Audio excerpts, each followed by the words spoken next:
Hello friends, मैं सरोज पचार आप सभी का हार्दिक स्वागत करती हूँ। आज की वीडियो में हम यूजीसी नेट हिस्ट्री का पेपर सॉल्व करेंगे। ये जनवरी 2017 का पेपर है। इसके पहले 40 क्वेश्चंस हम पहली वीडियो में सॉल्व कर चुके हैं। आगे के क्वेश्चन इस वीडियो में सॉल्व करेंगे। तो चलिए शुरू करते हैं। क्वेश्चन है, पुस्तकों तथा लेखकों से संबंधित सूची 1 को सूची 2 के साथ सुमेलित कीजिए। सूची 1 में लेखक व सूची 2 में उनके द्वारा लिखी गई पुस्तकें हैं, तो इनका सही मैच करना है हमें। कैथरीन बी एसर की पुस्तक है आर्किटेक्चर ऑफ मुगल इंडिया। आरनाथ की पुस्तक है history of Mughal architecture. AJ Kaiser building construction in Mughal India the evidence from painting. और एबा coach Mughal architecture and outline of its history and development. इसका राइट आंसर है ऑप्शन 2। नेक्स्ट क्वेश्चन है, मुगलों के समय में भवन निर्माण की तकनीक में एक जो नवीनता आई वह थी पूर्व निर्मित लकड़ी के ढांचों का इस्तेमाल। इन एक जगह से दूसरी जगह तक ले जाने योग्य घरों को 17वीं सदी में बंगला कहा जाता था, जिससे बाद में आंग्ल भारतीय भाषाओं में बेंगलो नाम चलन में आया। इस नई तकनीक का श्रेय किस मुगल बादशाह को जाता है? इसका राइट आंसर है ऑप्शन 1 अकबर। नेक्स्ट क्वेश्चन है,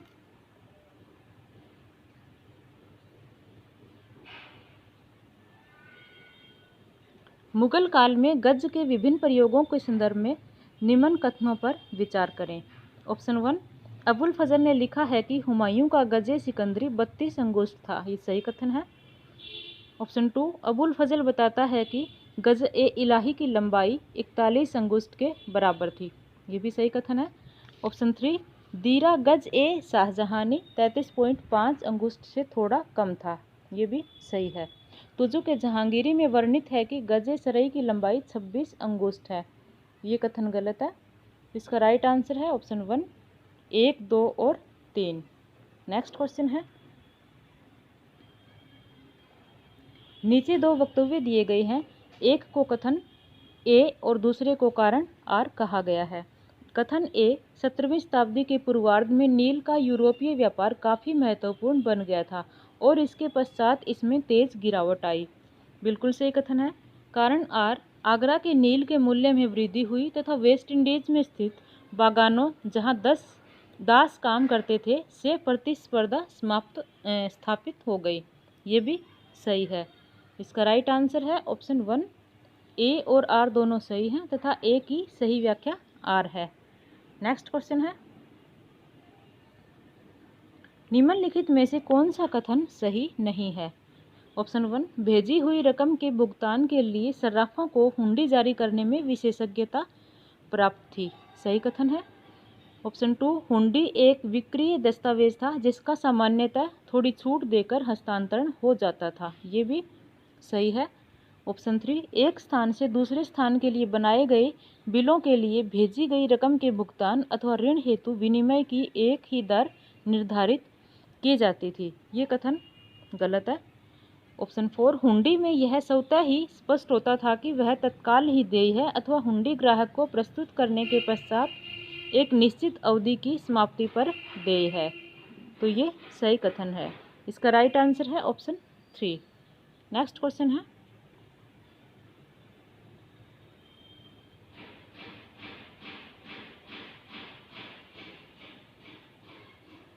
निम्न कथनों में से कौन कौन से सही है?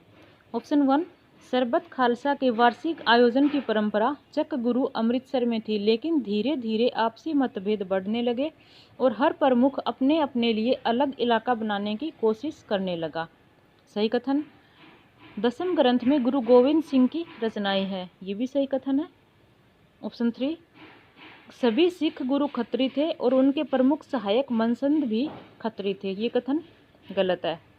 ऑप्शन 4, गुरुओं की सेना 10वें तथा अंतिम गुरु गोविंद सिंह के समय में सबसे ज़्यादा शक्तिशाली हुई। ये भी सही कथन है। तो इसका राइट आंसर होगा ऑप्शन 1। नेक्स्ट क्वेश्चन है, निम्नलिखित में से कौन सा कथन सही नहीं है?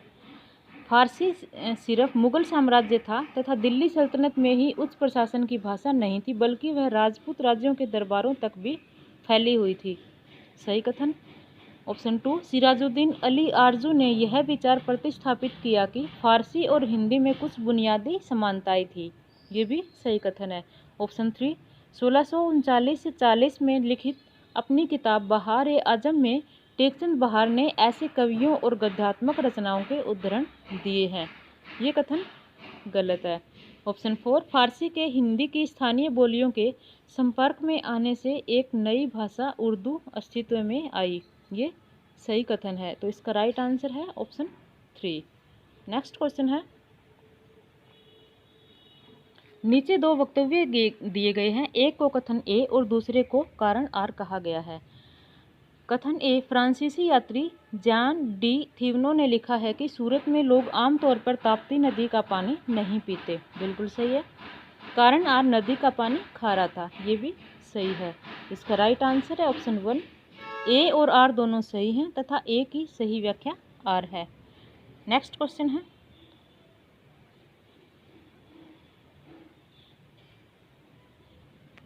मुगल साम्राज्य में प्रचलित सीमा शुल्क के संबंध में निम्न कथनों पर विचार कीजिए। अबुल फजल लिखता है कि अकबर के काल में अधिकतम सीमा शुल्क 2/1/4% था। ये सही कथन है। जहांगीर के समय हर प्रकार के आयात निर्यात पर 3/1/2% सीमा शुल्क था। ये भी सही है। शाहजहां के समय धन पर 2% का सीमा शुल्क था, चाहे वह सोना हो या चांदी। ये कथन गलत है।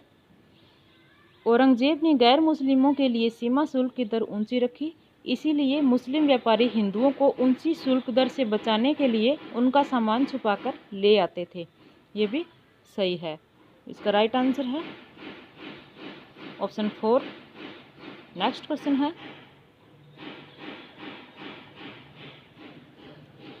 नीचे दो वक्तव्य दिए गए हैं, एक को कथन ए और दूसरे को कारण आर कहा गया है। कथन ए, जब 1714 में निजामुल मुल्क वायसराय के रूप में दक्कन पहुंचा तो उसने साहू को दक्कन के चौथ तथा सरदेशमुखी के भुगतान संबंधी दाऊद खान के समझौते को मानने से इनकार कर दिया। सही कथन है।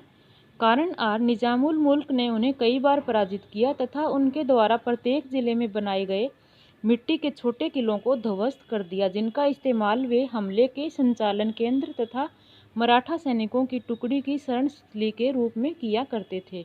ये कथन गलत है। इसका राइट आंसर है ऑप्शन 3। ए सही है किंतु आर गलत है। नेक्स्ट क्वेश्चन है, society for translating European science की स्थापना कब और कहाँ हुई? इसका राइट आंसर है ऑप्शन 3, कलकत्ता में 1825 में। नेक्स्ट क्वेश्चन है,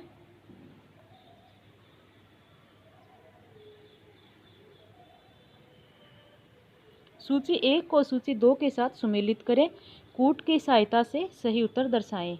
सूची 1 में क्रांतिकारियों के नाम दिए हैं, व सूची 2 में उनके नेतृत्व के स्थान दिए हैं, तो इनका हमें सही मैच करना है। बख्त खां है बरेली, मौलवी अहमदुल्ला फैजाबाद, कुंवर सिंह जगदीशपुर और हजरत महल लखनऊ। तो इसका राइट आंसर है ऑप्शन 1। नेक्स्ट क्वेश्चन है, नीचे दिए दो कथनों में से एक कथन ए तथा दूसरा कारण आर है। कथन ए, पारंपरिक दस्तकारी कुटीर उद्योग का ह्रास ब्रिटिश व्यापारिक नीति का परिणाम था। सही कथन है। कारण आर, साम्राज्यवादी विजयों ने ब्रिटिश को असीम संसाधन उपलब्ध कराए थे। ये भी सही है। तो इसका राइट आंसर है ऑप्शन 2। ए और आर दोनों सही हैं, पर आर ए की सही व्याख्या नहीं है। नेक्स्ट क्वेश्चन है, नीचे दो कथनों में से एक कथन ए तथा दूसरा कारण आर है। कथन ए, उदारवादी वास्तव में विश्वास रखते थे कि भारत के स्वशासन का एक संवैधानिक मार्ग था। बिल्कुल सही है।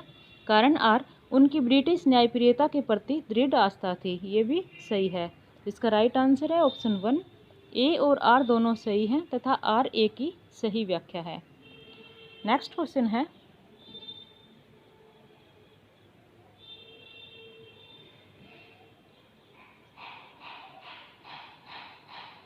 नीचे दो वक्तव्य दिए गए हैं, एक को कथन ए और दूसरे को कारण आर कहा गया है। कथन ए, विवेकानंद के अनुसार जाति व्यवस्था वेदांत के धर्म के विरुद्ध है। ये बिल्कुल सही है। कारण आर, सभी बुराइयां मतभेदों पर विश्वास करने से आती हैं, सभी अच्छाई समानता पर आस्था से निहित एकत्व एवं एकरूपता की समझ से आती हैं। ये भी सही है। तो इसका राइट आंसर है ऑप्शन 1। ए और आर दोनों सही हैं तथा आर ए की सही व्याख्या है। नेक्स्ट क्वेश्चन है, बंगाल के स्थायी बंदोबस्त का विचार आगे बढ़ाने में निम्नलिखित में से कौन एक शामिल नहीं था? इसका राइट आंसर है option 3, Montgomery Martin. Next question है, निम्नलिखित जनजातीय विद्रोहों को काल कर्मानुसार व्यवस्थित कीजिए। रंपा, संथाल, कोल और बिरसा के नेतृत्व में मुंडा। इसमें सबसे पहले जो है वो है कोल, उसके बाद संथाल, उसके बाद रंपा और लास्ट में बिरसा के नेतृत्व में मुंडा। इसका राइट आंसर होगा ऑप्शन 2। नेक्स्ट क्वेश्चन है, निम्नलिखित में से कौन कौन क्रांतिकारी नेता थे? तो क्रांतिकारी नेता है जो वो है option a Barkatullah, option c Obaidullah Sindhi और ऑप्शन डी महमूद हसन। इसका राइट आंसर होगा ऑप्शन 4, ए, सी और डी। नेक्स्ट क्वेश्चन है,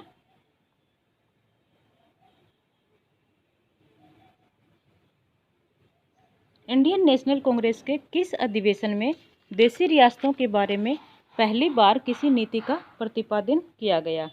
इसका राइट आंसर है ऑप्शन 1, नागपुर 1920। नेक्स्ट क्वेश्चन है, कांग्रेस ने किस अधिवेशन में पूर्ण स्वराज्य का प्रस्ताव पारित किया था? इसका राइट आंसर है ऑप्शन 1, लाहौर अधिवेशन। नेक्स्ट क्वेश्चन है, बंगाल की वामपंथी महिला नेताओं ने 1942 में निम्न में से किस संगठन की स्थापना की थी?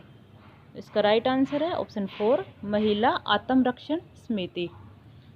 नेक्स्ट क्वेश्चन है, निम्नलिखित में से कौन इंडियन नेशनल कांग्रेस की पहली भारतीय महिला अध्यक्ष थी? इसका राइट आंसर है option 3, Sarojini Naidu. Next question है, सूची 1 को सूची 2 के साथ सुमेलित कीजिए तथा नीचे दिए गए कूटों की सहायता से सही उत्तर दें।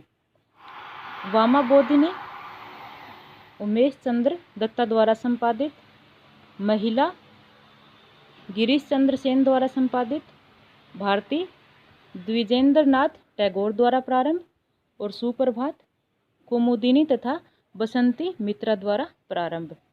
इसका राइट आंसर है ऑप्शन 2। नेक्स्ट क्वेश्चन है,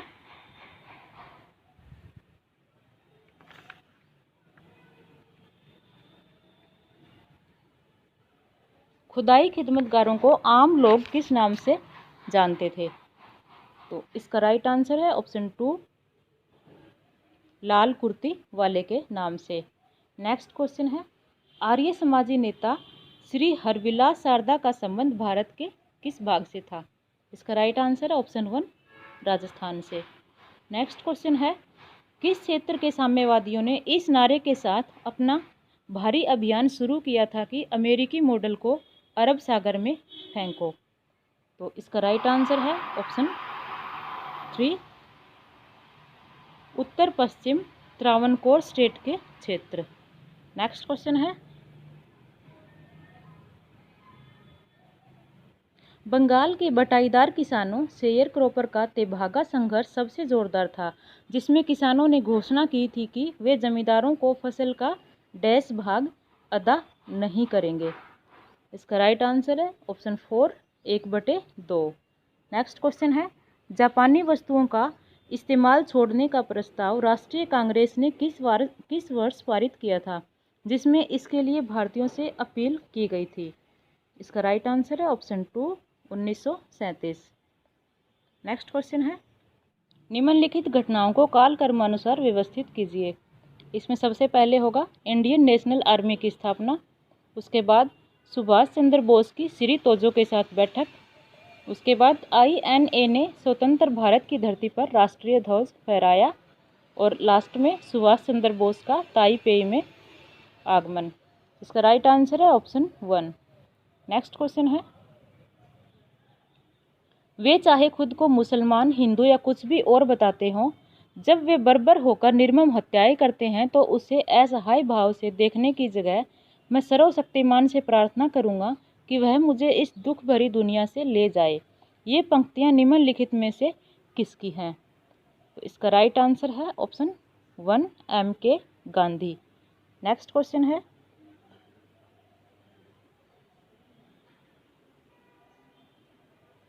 निम्नलिखित में से किसने भाषाई आधार पर प्रांतों के पुनः वितरण को राष्ट्रीयता की हत्या के समान बताया है?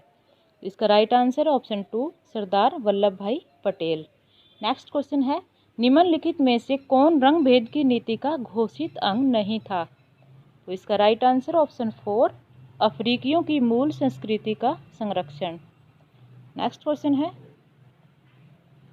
सूची 1 को सूची 2 के साथ सुमेलित करें तथा कूट की सहायता से सही उत्तर दर्शाएं। सूची 1 में लेखक हैं व सूची 2 में उनके द्वारा लिखी गई पुस्तकें। इनका सही मैच करना है। J.A. हॉब्सन की पुस्तक है imperialism a study, Lenin imperialism is the highest state of capitalism, K.N. Nkrumah neo colonialism the last stage of imperialism, और R.H. टाउने की पुस्तक है religion and the rise of capitalism. इसका राइट आंसर है option 3। Next question है, निम्नलिखित में किसने रांके के वस्तुपरक एवं निष्पक्ष इतिहास के ऊंचे दावे के संबंध में गंभीर संशय व्यक्त किया है? इसका राइट आंसर है option 2 E.H. Car. Next question है, नॉन प्रोलिफरेशन संधि पर किस वर्ष हस्ताक्षर किए गए? इसका राइट आंसर है ऑप्शन 2 1963। इसी के साथ आज का पेपर कंप्लीट होता है। धन्यवाद।